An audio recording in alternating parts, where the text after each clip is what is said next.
শাহজালাল রহমাতুল্লাহি আলাই, শাহপরান রহমাতুল্লাহি আলাই, তারা এই বাংলার জমিনের মধ্যে ইসলামের যেই মেহনত করেছে আর কোনো আলেম এতটা অবদান রাখতে পারে? তাদের অবদানে আমরা ইসলাম পেয়েছি। কিন্তু আজকে আমরাই বলি যে তোমরা মাজারগুলোকে ওইভাবে ব্যবহার করো না যেইভাবে আল্লাহ তাআলা নিষেধ করেছেন। একজন আল্লাহর ওলি, তার ইন্তেকাল হয়েছে, তাকে সমাধিত করা হবে, তার সমাধিত স্থানটা সম্মানিত থাকবে, কিন্তু সেজদা দেওয়া যাবে? সেখানে কোনো বসে গাঁজা খাওয়া যাবে?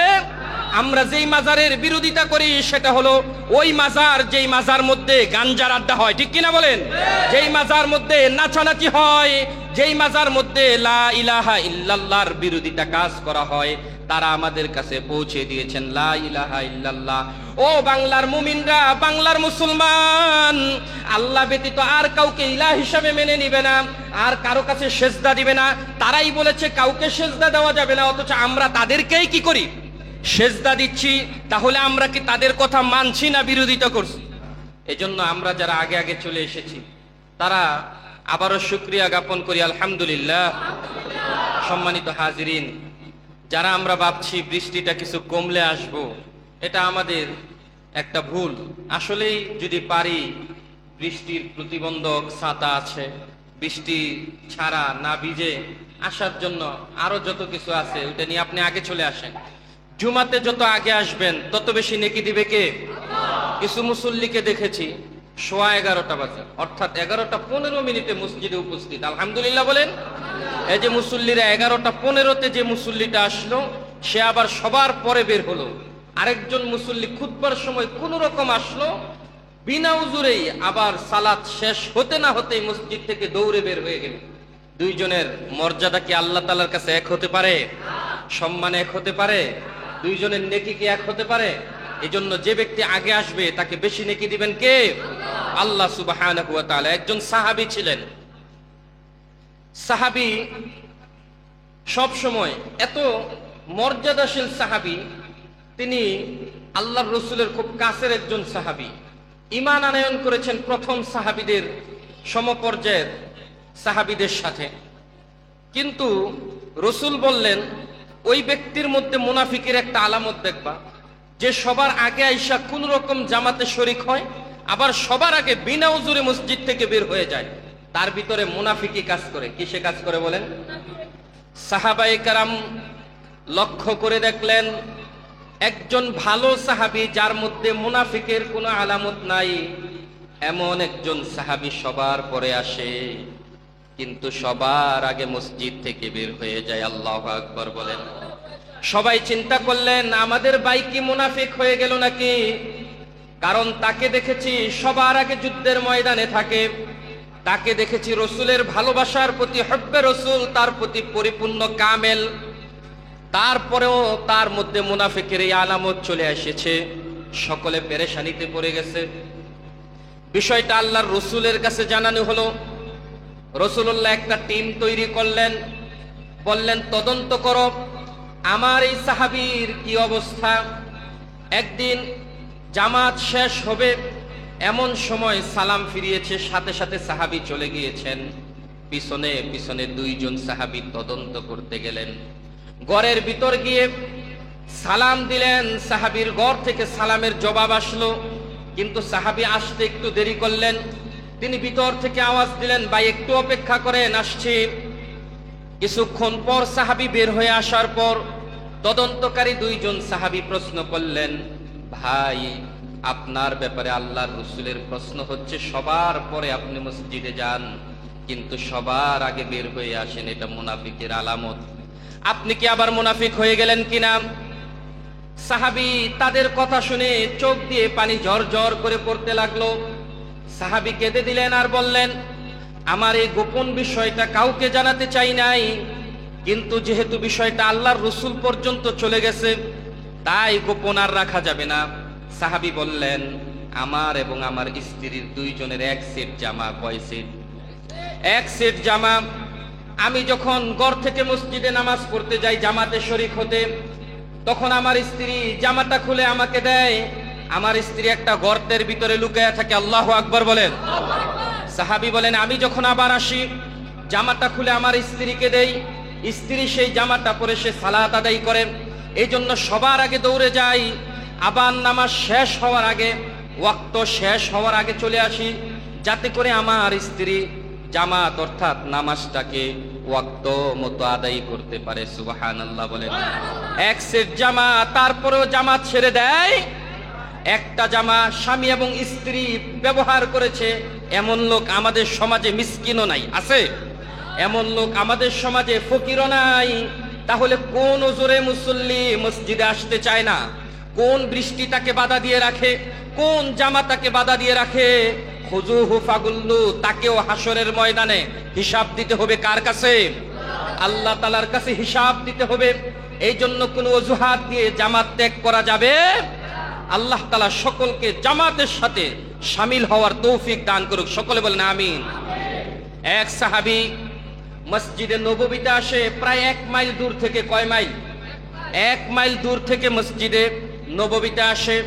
মাঝে মাঝে আসরের সময় আসে, মাগরিবে আর যায় না, কারণ মাগরিবে যদি বাড়িতে যায় ওই ব্যক্তি মানে আসরের সালাত পরে বাড়িতে গেলে আইসা মাগরিব ধরা সম্ভব, আবার মাগরিব পরে বাড়িতে গেলে এশা ধরা সম্ভব, অর্থাৎ জামাতের সাথে সে সালাত আদায় করতে পারবে না। তাই বাড়ি থেকে জোহরের সময় প্রস্তুতি নিয়ে চলে আসে, জোহরের সালাত আদায় করে মাঝে মাঝে হয়তো জোহরের পর বাসায় যায়, নয়তো আসর মাগরিব এশা একসাথে মসজিদে পড়ে তারপর বাড়িতে যায়। সবাই প্রশ্ন করলো, তোমার এই অবস্থা কেন? সাহাবী বললেন, আমার বাড়ি এত দূরে যে যাইতে যাইতে 1 ওয়াক্ত সালাত এবং আসতে আসতে আরেক ওয়াক্ত সালাতের সময় চলে যায়। আল্লাহর রাসূল ঘোষণা দিয়ে বললেন, ও আমার সাহাবী, তুমি যে এত দূর থেকে আসো আর আমরা কাছে থেকে আসি, দুইজনের মধ্যে পার্থক্য হলো তুমি ঘর থেকে যখন বের হও, তুমি একটা কদম দিলে তোমার একটা গুনাহ মাফ করে দেন কে? আরেকটা কদম দিলে আরেকটা গুনাহ মাফ করে দেন কে? মসজিদের দিকে যতটা কদম দিয়ে আসবা ততটা গুনাহ মাফ করে দেন কে? যে যত দূর থেকে মসজিদে নামাজ পড়তে আসে তাকে তত বেশি গুনাহ মাফ করে দেন কে? তাকে তত বেশি নেকি লিখে দেন কে? সুবহানাল্লাহ বলেন। ফেরেশতারা যেই রাস্তা দিয়ে আসতে থাকে, ফেরেশতারা তাকে আহলান সাহলান জানাইতে থাকে। সুবহানাল্লাহ। শয়তান তাকে দেখে অহংকার করে। মুসলিমের মধ্যে এসেছে, শয়তান বানি আদমকে দেখে অহংকার করে এবং সে নিজেকে নিচু করে ফেলে। যখন দেখে বনি আদম দূর থেকে এসে আল্লাহকে সেজদা দিয়ে জান্নাতি হয়ে যায়। সুবহানাল্লাহ। যখন মানুষ আল্লাহরে সেজদা দেয় তখন জান্নাতি হয়ে যায়। শয়তান চিন্তা করে, হায় আফসোস, আল্লাহ তাআলা আমারে একটা সেজদা দিতে বলছে কিন্তু সেজদা দিলাম না, এই জন্য আল্লাহ তাআলা আমারে জাহান্নামী বানায় দিল। আর বনি আদম একটা সেজদা দিয়ে সে জান্নাতি হয়ে গেল। সুবহানাল্লাহ। তাহলে যে ব্যক্তি আগে মসজিদে আসে, আইসা সালাত আদায় করে, তার মর্যাদা আল্লাহ তাআলার কাছে কত বেশি। সুবহানাল্লাহ বলে। সম্মানিত হাজিরিন, আমরা বলছিলাম গত সপ্তাহে আল্লাহ তাআলা আমাদেরকে একটা কালিমা দিয়েছেন, লা ইলাহা ইল্লাল্লাহু মুহাম্মাদুর রাসূলুল্লাহ। এই কালিমা সম্পর্কে আপনাদেরকে কিছুটা কিঞ্চিত আপনাদেরকে বলবো। আজকে এই কালিমা বিভিন্ন ক্যাটাগরির হয়ে গেছে। কালেমা হয়ে গেছে কোথাও কোথাও লেখার জন্য বরকতান, কালেমা হয়ে গেছে কোথাও কোথাও ভিক্ষার জন্য জিকির, কালেমা হয়ে গেছে কোথাও কোথাও কালেকশনের জন্য কালেক্টরের মুখের বুলি, আর কালেমা হয়ে গেছে কোথাও কোথাও আবার ফাঁসির কাস্টে ঝুলার জন্য একটা পদ্ধতি। ঠিক কিনা? কেউ কালিমা পড়ে সে ভিক্ষা করছে, রুজি রোজগার করছে, কেউ কালিমা করে পড়ে আবার ফাঁসির কাস্টে ঝুলতেছে। একই কালিমা। তাহলে এই কালিমার মধ্যে আল্লাহ তাআলা কি রেখেছেন? আল্লাহ তাআলা একটা বাক্য দিয়েছেন আমাদেরকে, লা ইলাহা ইল্লাল্লাহু মুহাম্মাদুর রাসূলুল্লাহ। এই কালিমা যদি কোনো ব্যক্তি পড়ে তার পিছনের যত গুনাহ আছে মাফ করে দেন কে? আরো জোরে বলেন কে? আল্লাহ সুবহানাহু ওয়া তাআলা তার সব গুনাহ মাফ করে দেন। তবে হ্যাঁ, যদি কোনো হিন্দু, যেমন আমাদের দেশের মধ্যে গত সপ্তাহে বলেছি, স্বাধীনতার সময় যখন পাক বাহিনী কারো দিকে অস্ত্র ধরে বলতো যে তুমি কি মুসলমান কিনা, হিন্দুও তখন কি বলতো? কালেমা বলতো। আমরা শুনেছি, আপনারা যারা এখানে মুক্তিযোদ্ধা আছেন অথবা তাদেরকে দেখেছেন, তাদের অস্ত্র বহন করেছেন, তারা হয়তোবা বলতে পারবেন বাস্তবতা কি। বাস্তবতা আমরা দেখি নাই, তবে আপনারা দেখেছেন, বলতে পারবেন কথা সত্য কিনা। যদি আমার কথা সত্য হয় তাহলে বলেন যে হিন্দুও তখন কালিমা পড়তো কি পড়তো না? যদি হিন্দু কালিমা পড়ে থাকে তাহলে এই হিন্দুর কালিমা কি আর আমার কালিমা কি? আল্লাহ তাআলা কালিমার মধ্যে 3টা শর্তকে জুড়ে দিয়েছেন। কয়টা বলেন? আল্লাহ তাআলা কালেমার মধ্যে 3টা শর্ত জুড়ে দিয়েছেন, যে শুধু লা ইলাহা ইল্লাল্লাহ পড়লেই হবে না, 3টা শর্ত এই কালেমার সাথে লাগাতে হবে। যে ব্যক্তি 3 শর্তে কালেমা পাঠ করবে তার জিন্দেগীর সমস্ত গুনাহ মাফ করে দিবেন কে? তাকে জান্নাতে প্রবেশ করাবেন কে? তার পিছনে সব গুনাহগুলো মাফ করে তাকে মুসলমান হিসেবে আল্লাহ তাআলার দস্তখতে খাতার মধ্যে নাম লিখে নেবেন কে? আল্লাহ তাআলা বলেন যে 3 শর্ত হলো আমার রাসূল তোমাদেরকে জানিয়ে দিবেন। 1 নাম্বার শর্ত হলো শুধু কালিমা মুখে মুখে পড়লে হবে না, কালিমাটা জবানের মধ্যে আনতে হবে। 2 নাম্বার শর্ত হলো কালিমা যেই কথা বলে সেই কথাটাকে ইয়াকিনের সাথে বিশ্বাস করতে হবে। 3 নাম্বার শর্ত হলো কালিমাওয়ালা যেই কথাটা বলে সেই কথাটা নিজের মধ্যে এবং সমাজের মধ্যে বাস্তবায়ন করতে হবে। শুধু বললেন লা ইলাহা ইল্লাল্লাহ, লা ইলাহা ইল্লাল্লাহ, শুধু বললেন লা ইলাহা ইল্লাল্লাহ, লা ইলাহা ইল্লাল্লাহ, এই বলার মাধ্যমে কোনোদিন আপনার ফায়দা হবে? আপনি বলার সাথে সাথে মুখে স্বীকার করেছেন যে আল্লাহ ছাড়া আর কোনো মাবুদ নাই, তারপরে আপনি এই যে আল্লাহ ছাড়া আর মাবুদ নাই এটা আপনি কাজে কর্মে পরিণত করতে হবে। 3 নাম্বার হচ্ছে কাজে কর্মে পরিণত করার পর এটার আমল করে আপনি দেখায় দিতে হবে যে এক মাবুদের, এক আল্লাহরই ইবাদত করছি, আর কারো ইবাদত করছি। সুতরাং কালিমা পড়ার পর দুনিয়ার মানুষগুলো আল্লাহ তাআলা ব্যতীত আর কারো সামনে মাথা নত করতে পারে? কোন পীরের পায়ের কাছে মাথা নত করতে পারে? কোন মাজারের মধ্যে গিয়ে মাথা নত করতে পারে? কিন্তু আজকে শোরগোল উঠে যায়, যেই মাজারের মধ্যে গিয়ে মাথা নত করে সিজদা দেয়, ওই মাজারের বিরুদ্ধে কথা বললে আজকে ইমামের গলার মধ্যে ছুরি ধরা হয়। আমরা মাজার ভাঙ্গার কথা বলি, আবার আমরা নিজেরাই মাজার তৈরি করি। মাজার হয়েছে কাদের? যারা হক্কানি আলেম তাদের, ঠিক কিনা বলেন? কিন্তু মাজার আমরাই আবার ভাঙতে বলি। কেন ভাঙতে বলি? যে মাজারওয়ালা এই দিন ইসলাম নিয়ে এসেছে, মাজারওয়ালা বাংলাদেশের মধ্যে নিয়ে এসেছে লা ইলাহা ইল্লাল্লাহু মুহাম্মাদুর রাসূলুল্লাহ সাল্লাল্লাহু আলাইহি ওয়াসাল্লাম। যে 360 জন আউলিয়ার কথা আপনারা বলেন, শাহজালাল রহমাতুল্লাহি আলাইহি, শাহপরান রহমাতুল্লাহি আলাইহি, তারা এই বাংলার জমিনের মধ্যে ইসলামের যেই মেহনত করেছে আর কোন আলেম এতটা অবদান রাখতে পারে? তাদের অবদানে আমরা ইসলাম পেয়েছি। কিন্তু আজকে আমরাই বলি যে তোমরা মাজারগুলোকে ওইভাবে ব্যবহার করো না যেইভাবে আল্লাহ তাআলা নিষেধ করেছেন। একজন আল্লাহর ওলি, তার ইন্তেকাল হয়েছে, তাকে সমাধিত করা হবে, তার সমাধিত স্থানটা সম্মানিত থাকবে, কিন্তু সেজদা দেওয়া যাবে? সেখানে কোনো বসে গাঁজা খাওয়া যাবে? আমরা যেই মাজারের বিরোধিতা করি সেটা হলো ওই মাজার যেই মাজার মধ্যে গাঞ্জার আড্ডা হয়, ঠিক কিনা বলেন? যেই মাজার মধ্যে নাচানাচি হয়, যেই মাজার মধ্যে লা ইলাহা ইল্লাল্লাহর বিরোধিতা কাজ করা হয়, তারা আমাদের কাছে পৌঁছে দিয়েছেন লা ইলাহা ইল্লাল্লাহ। ও বাংলার মুমিনরা, বাংলার মুসলমান, আল্লাহ ব্যতীত আর কাউকে ইলাহ হিসাবে মেনে নিবে না, আর কারো কাছে সেজদা দিবে না। তারাই বলেছে কাউকে সেজদা দেওয়া যাবে না, অথচ আমরা তাদেরকেই কি করি? সেজদা দিচ্ছি। তাহলে আমরা কি তাদের কথা মানছি না বিরোধিতা করছি? তাহলে আমরা তাদের, যারা তাদের বিরোধিতা করছে, আমরা বলি তাদেরকে সেখানে যেতে দেওয়া হবে? সেই সকল পাগল নামের বন্ডদেরকে মাজার থেকে উচ্ছেদ করতে হবে, ঠিক কিনা বলেন? যারা সেজদা করে সেই সেজদাকারীদেরকে কাফের হিসেবে সাব্যস্ত করি আমরা। সেই জন্য সম্মানিত হাজরিন, মাজারের ব্যাপারে আমাদের ব্যাপারে আপত্তি তোলা হয়।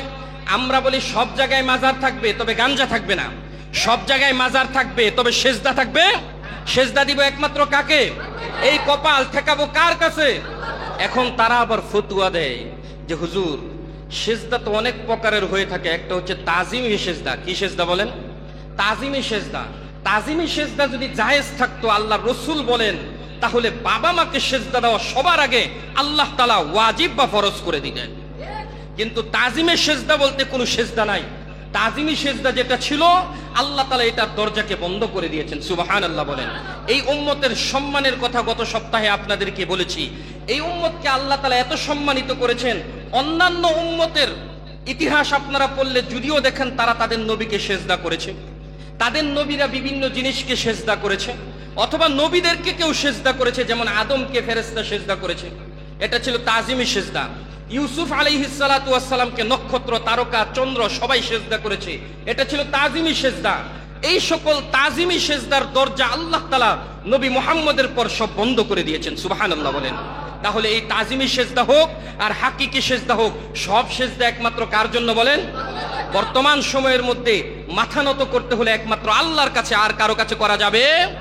লা ইলাহা ইল্লাল্লাহ এই কথাটাই বলে যে তুমি বললা আল্লাহ ছাড়া আর কোনো ইলাহ নাই, আল্লাহ ছাড়া আর কোনো ইলাহ নাই, তাহলে সেজদাও আল্লাহ ছাড়া আর কারোকে দেওয়া যাবে না। যদি তুমি আল্লাহ ছাড়া আর কাউকে সেজদা দাও, তাহলে বুঝতে হবে তুমি আল্লাহর সমকক্ষ আর কাউকে মানছো, এমনটা করা যাবে শিরকি। কোনো ব্যক্তি যদি কোনো মাজারে গিয়ে কবরকে গিয়ে সেজদা দেয়, সাথে সাথে তার ঈমান চলে যাবে, নাউজুবিল্লাহ বলেন। এই জন্য আমরা বলি মাজার থাকবে। বাংলাদেশের মধ্যে পীর বুজুর্গ আউলিয়ারা এসেছেন, তাদের সম্মানে মাঝে মাঝে খতমে কোরআন হবে, তাদের সম্মানে তাদের রুহের মাগফিরাতের কারণে দোয়া হবে, কিন্তু সেজদা বা গাঞ্জার আড্ডা হবে। দেখবেন যারা মাজার ব্যবসায়ী করে তাদের একটা কৌশল হলো এই, বিভিন্ন ব্যবসায়ীরা স্বপ্নে দেখে যে মাজার আল্লাহ তাআলা নাকি আরে বলতেছে, অথবা কোন পীর সাহেব তারে বলতেছে এখানে একটা মাজার দাও, একটা কি দাও, মাজার দাও। স্বপ্নে কি পায় বলেন? মাজার পায় কিসে বলেন? স্বপ্নে। আজও পর্যন্ত দেখবেন না কোনো ব্যক্তি এই কথা বলে যে আমি স্বপ্নে দেখেছি আল্লাহ বলছে এখানে একটা মসজিদ নির্মাণ করতে হবে, এখানে একটা মাদ্রাসা নির্মাণ করতে হবে। এর পিছনে কারণ কি জানেন? মাদ্রাসা আর মসজিদ দিলে খরচ নিজের থেকে দিতে হয়, আর মাজার দিলে এখান থেকে নিজে ব্যবসা উপার্জন করতে পারে, ঠিক কিনা বলেন? এই জন্যই তো বিভিন্ন জায়গার মধ্যে গেলে দেখবেন কুত্তাসার মাজার, আবার আছে খেতাসার মাজার, আবার আছে তিন গাট্টির মাজার। আপনাদের নারায়ণগঞ্জে আছে কি নাই? আপনারা সেই বন্দরে গেলে দেখবেন কত রকমের কত শাহ আছে। এই সব শাহের মাজার এগুলো ভুয়া। এগুলো কি? এই সকল ভুয়া মাজার দেয়া যাবে। এই জন্য অনেক বছর আগে আমি একটা ওয়াজ শুনেছিলাম আল্লামা দেলোয়ার হোসেন সাইদির। কার বলেন? এক পীর সাহেব, তিনি নাকি তার মুরিদকে হাদিয়া স্বরূপ একটা গাদা দিয়েছে। কি দিয়েছে? জোরে বলেন, কি দিয়েছে? গাদা। তারপর পীর সাহেব যেহেতু গাদা দিয়েছে, তাই গাদাটাকে মুরিদ খুব যত্ন করতেন, খুব ভালোবাসতেন। আপনারা ঘটনা শুনছেন। তারপরেও বলি যে মাজারগুলো, অধিকাংশ মাজারগুলো কিভাবে হয়, গাদাকে অনেক সম্মান করত। পীর সাহেব যেহেতু দিয়েছে, অনেক খাওয়াতো, অনেক আদর যত্ন করত। কিন্তু একদিন এই শখের গাদা এটা মারা গেছে। এটা কি করলো? মারা গেল। মারা যাওয়ার পর শখের গাদাকে এখন রাস্তার পাশে এক জায়গায়, সেখানে মাটিতে গরু মরলে, ছাগল মরলে আপনারা কি করেন? মাটিতে পুঁতে রাখেন না? সে তার শখের গাদাটাকে মাটিতে পুঁতে রাখছে। পুঁতে রাখার পর সেখানে কবর সিস্টেম করে দিছে। তারপর সে সেখানে কান্নাকাটি করতেছে। মানুষ সকালবেলা তার এখান দিয়ে বাজারে যায়, দেখে যে একজন লোক কবর এখানে, সেখানে বসে কান্নাকাটি করতেছে। আবার আসে, দেখে ওই লোকটা ওখানেই বসে কান্নাকাটি করতেছে। তার কান্নার কারণ হলো তারে তার পীর সাহেব একটা গাদা দিছে, সেটা সে যত্ন করে রাখতে পারে না, এই গাদাটা মারা গেছে। এই আবেগে সে কান্নাকাটি করতেছে। লোকেরা ভাবতেছে এই যে কবর রাখছে, লোকটা কান্নাকাটি করতেছে, এর মধ্যে এই লোকটা হয়তোবা কোনো অসহায়ত্বের মধ্যে পড়ছে, অভাবের মধ্যে পড়ছে, এই জন্য কান্নাকাটি করে। তো কিছু লোক 1 টাকা 2 টাকা 5 টাকা এরকম কিছু দিয়ে যায়, কিছু লোক আতরের শিশি রেখে যায়, কেউ কেউ আবার আগরবাতি রেখে যায়, কেউ মোমবাতি রেখে যায়। এই লোক তো মাথা নিচু করে কান্নাকাটি করছে। মাথা উঠানোর পর তিনি দেখলেন সন্ধ্যাবেলা তার সামনে অনেক টাকা, অনেক মোমবাতি, অনেক আগরবাতি। সে চিন্তা করলো এগুলো কে দিল? ভাবলো যে এই যে এখানে কবর দিছে, কবর দিয়ে তো ভালোই ব্যবসা হচ্ছে। তো সে পরের দিন আবার এই টাকা দিয়ে কবরটাকে একটু আপডেট করলো। এর মধ্যে একটা লাল কাপড় বিছাইলো, আরেক পাশ দিয়ে একটু সবুজ কাপড় বিছাইলো।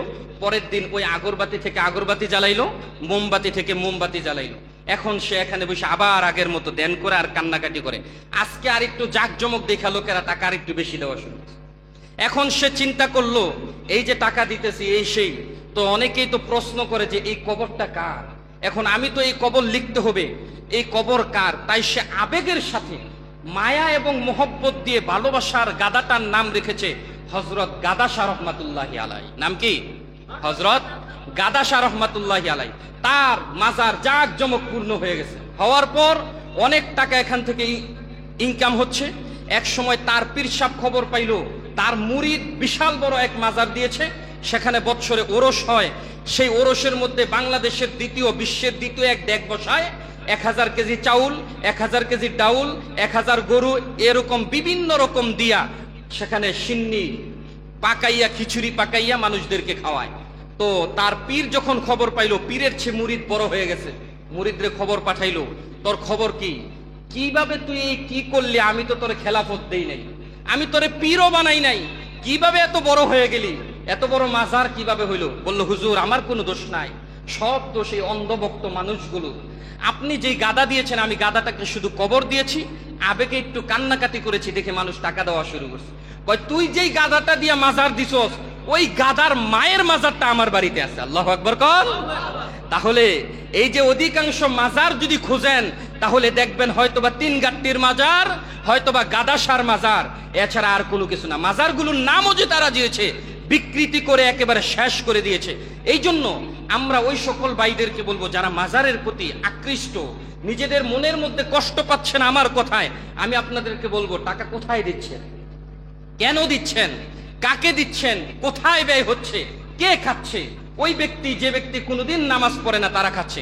আপনি টাকা দিচ্ছেন, গরু দিচ্ছেন, ছাগল দিচ্ছেন, গিয়ে দেখেন সেখানের যারা খাদেম রয়েছে তাদের পেট বুড়ি মোটা করে তারা বসে আছে, ঠিক কিনা বলেন? এই জন্য আমরা আলেমরা বলি মাজার থাকবে বাংলাদেশের মধ্যে, তবে গাঞ্জার আসর থাকবে না। মাজার থাকবে তবে সেজদা থাকবে। এই জন্য আমরা মাজারের পক্ষে আছি, কখনো মাজারের কিনা বিপক্ষে। অনেকে আমাদেরকে মনে করে মাজারের বিপক্ষে। যেই মাজারে লা ইলাহা ইল্লাল্লাহর বিরোধিতা হয় সেখানেই রুখে দাঁড়াবো আমরা ইনশাআল্লাহ। সম্মানিত হাজিরিন, বলছিলাম এক নাম্বার হলো লা ইলাহা ইল্লাল্লাহ। আল্লাহ তাআলা এই কালিমার মাধ্যমে যা বলেছেন সেটাকে মেনে নিতে হবে। দুই নাম্বার হলো আমল করে পরিণত করে দেখাতে হবে। এই লা ইলাহা ইল্লাল্লাহর এত পাওয়ার, আল্লাহ তাআলার কাছে এত পাওয়ার রয়েছে। প্রখ্যাত একজন সাহাবী আপনারা নাম শুনেছেন, দাহিয়াতুল কালবি একজন সাহাবী ছিলেন, যেই সাহাবীর সৌন্দর্যতা দেখে মদিনার অলি গলির নারীগুলো পাগল হয়ে যেত। সাহাবী মাঝে মাঝে তার চেহারাটা রুমাল দিয়ে ডেকে তারপর রাস্তা দিয়া চলতো। সুবহানাল্লাহ বলেন। জিবরিল আমিন যতবার এসেছে অধিকাংশবার যার চেহারার আকৃতি নিয়ে আল্লাহর রাসূলের কাছে এসেছেন ওই সাহাবীর নাম হচ্ছে দাহিয়াতুল কালবি। আল্লাহর রাসূল যখন মক্কায় এবং মদিনায় ইসলামের প্রচার করছেন, এমন সময় দাহিয়া কালবির কানের মধ্যে গেল যে একজন রাসূল এসেছে, তিনি নাকি ইসলামের দাওয়াত দেয়, তিনি নাকি একটা কালেমা পড়ায়, যেই কালেমা পড়লে সব গুনাহগুলো আল্লাহ মাফ করে দেয়। দাহিয়া কালবি দৌড়ে গেল, আল্লাহর রাসূলের দরবারে গিয়ে বললেন, ইয়া রাসূলুল্লাহ, ইয়া হাবিবাল্লাহ, আমি শুনেছি আপনি এমন এক মিশন নিয়ে এসেছেন, এমন এক কালিমা নিয়ে এসেছেন যেই কালিমা পাঠ করলে সব গুনাহ মাফ হয়ে যায়।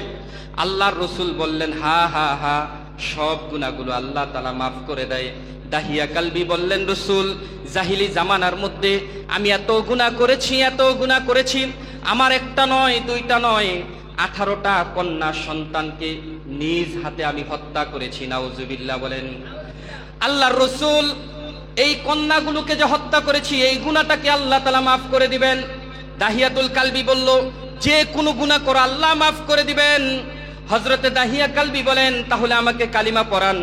আল্লাহর রাসূল পড়ালেন, লা ইলাহা ইল্লাল্লাহু মুহাম্মাদুর রাসূলুল্লাহ। দাহিয়া কালবি কালেমা পড়ার পর শান্ত রইলেন না, কেঁদে কেঁদে বুক ভাসিয়ে দিচ্ছেন। এমন সময় আল্লাহর রাসূল প্রশ্ন করলেন, ও দাহিয়া কালবি, আল্লাহ তোমার সব গুনাহ মাফ করে দিয়েছেন, তারপরেও কেন কাঁদো?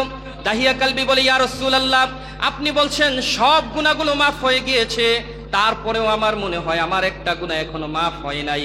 আল্লাহর রাসূল বললেন, কোন গুনাহ তোমার মাফ হয় নাই? দাহিয়া কালবি একটা হৃদয় বিদারক ঘটনা শোনালেন। বললেন, রাসূল, সবগুলো কন্যা সন্তানকে আমি নিজ হাতে হত্যা করেছি।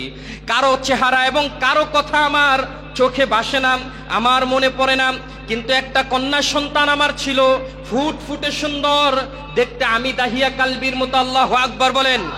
দাহিয়া কালবি বলে, ইয়া রাসূলুল্লাহ, আমি আমার স্ত্রীকে প্রতিবার বলতাম, যখন সন্তান গর্ভে আসতো তাকে বলতাম যে যদি পুত্র সন্তান না হয় তাহলে তোমার কন্যাটাকে আমি হত্যা করব। এই ভয়ে আমার স্ত্রী আমার কাছে কন্যা সন্তানের পরিচয় গোপন রাখতো, কিন্তু ঘটনাক্রমে সব কন্যা সন্তানের খবর আমি পাইলেও একটা কন্যা সন্তানের খবর আমি পাই নাই। ওই কন্যা সন্তানটা জন্মগ্রহণ করেছে তার নানার বাড়িতে। তার নানার বাড়িতে সন্তানটা জন্ম হওয়ার পর আমার স্ত্রী বলল যে এইবার আল্লাহ তাআলা তোমার একটা পুত্র সন্তান দিয়েছে, তবে আমার মনের ভিতরে আসা পুত্র সন্তানের চেহারাটা তুমি তার 3 বছর হওয়ার আগে দেখতে পারবে না। যখন তোমার সন্তান কথা বলতে পারবে তখন তুমি দেখবা। হযরতে দাহিয়া কালবি শর্ত মেনে নিলেন, সন্তানটাকে নানার বাড়িতে রেখে দেওয়া হলো। কন্যা সন্তান জন্ম হলো। কন্যা সন্তানকে নানার বাড়িতে রেখে দিয়ে দাহিয়া কালবির স্ত্রী চলে আসলেন। আসার পর দাহিয়া কালবি দিন গুনতে লাগলেন কবে সন্তানের চেহারা দেখবে। এই দিক দিয়ে দাহিয়া কালবির স্ত্রী ভাবছেন, যেই সন্তান এইবার জন্মগ্রহণ করেছে অন্যান্য সন্তানগুলো কিছুটা কালো ছিল, কন্যা সন্তানগুলো তাদের মাথার বোঝা ছিল, কারণ কালো হলে তারা ভাবতো এটাকে বিবাহ দেয়া যাবে না। এই কন্যা সন্তানকে লালন পালন করতে অনেক টাকা খরচ হবে, বিবাহ দিতে অনেক খরচ হবে। তাই দাহিয়া কালবির স্ত্রী ভাবলেন অন্য কন্যা সন্তান কালো হলেও এই সন্তানটা যেহেতু ফুটফুটে সুন্দর হয়েছে, দাহিয়া কালবি এটাকে হত্যা করবে না। 3 বছর অতিক্রান্ত হওয়ার পর যখন সন্তান বাবা বাবা বলে ডাকতে পারে, যখন সন্তান কচি মুখে সুন্দর ভাষায় কথাগুলো বলতে পারে, এমন সময় কন্যা সন্তানটাকে তার বাড়িতে নিয়ে আসলেন। আনার পর বললেন, তোমাকে হাত রেখে, মাথায় হাত রেখে কসম করে বলছি, একটা সত্য কথা তোমাকে বলি, যা এতদিন পর্যন্ত আমি তোমারে জানাই নাই, তা হলো আমার বাবার বাড়িতে যেই সন্তানটা তোমার হয়েছে ওইটাও কন্যা সন্তান হয়েছে, কিন্তু আমাকে ওয়াদা দাও তুমি তোমার সন্তানটাকে হত্যা করবে না। দাহিয়া কালবি ওয়াদা দিলেন যে সন্তান হত্যা করবে না। সন্তানটা তার উঠানের মধ্যে খেলাধুলা করে। দাহিয়া কালবি তারে দেখে চোখের মায়া ধরে রাখতে পারেন না। দাহিয়া কালবি তাকিয়ে দেখলেন কন্যা সন্তানটা ফুটফুটে সন্তান, দেখতে হুবহু দাহিয়া কালবির মতো। সুবহানাল্লাহ! এত সৌন্দর্যতা দিয়ে আল্লাহ তাআলা কন্যা সন্তানটাকে তৈরি করেছেন যেন রব্বে কারীম নিজ হাতে তার নাক, মুখ, চেহারা, চোখটাকে বসে দিয়েছেন। সুবহানাল্লাহ বলেন। কন্যা সন্তানের প্রতি দাহিয়া কালবির হৃদয়টা গলে গেল। 1 মাস গেল, 2 মাস গেল, কিন্তু আরবের দুষ্ট জাহেলরা দাহিয়া কালবিকে বারবার খোঁচা দিচ্ছিল আর তাকে প্ররোচনা দিচ্ছিল যে দাহিয়া কালবি, তুমি কি বংশের মধ্যে একটা কলঙ্ক লালন পালন করছো নাকি? কারণ কোন বংশের মধ্যে কন্যা সন্তান থাকা মানে হলো তা কলঙ্কের দাগ। নাউজুবিল্লাহ বলেন। আরবের মুশরিকরা বলল, তুমি তোমার পরিবারের মধ্যে একটা কলঙ্কের দাগ বসিয়েছো, তোমার বংশের মধ্যে একটা কলঙ্কের দাগ তুমি লালন পালন করছো। শয়তান দাহিয়া কালবির হৃদয়ের মধ্যে বারবার ধোঁকা দিচ্ছে। দাহিয়া কালবি একদিন নিয়ত করলেন এই কন্যা সন্তানটাকেও হত্যা করে ফেলবে। নাউজুবিল্লাহ বলেন।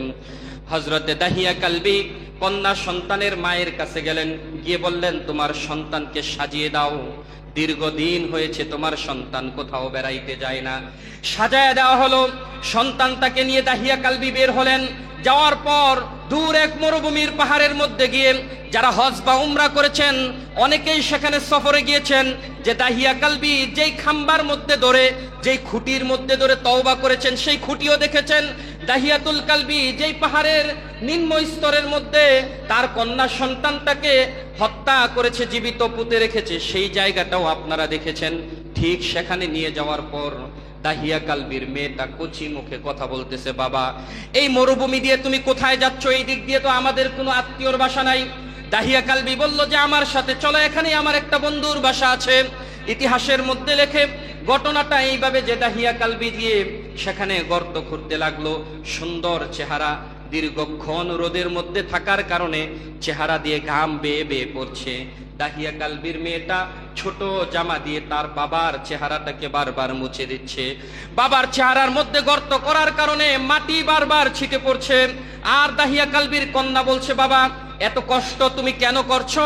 এই যে গর্ত করছো এটা তো করার কোনো প্রয়োজন নাই, চলো আমরা আত্মীয়র বাড়িতে বেড়াতে যাই।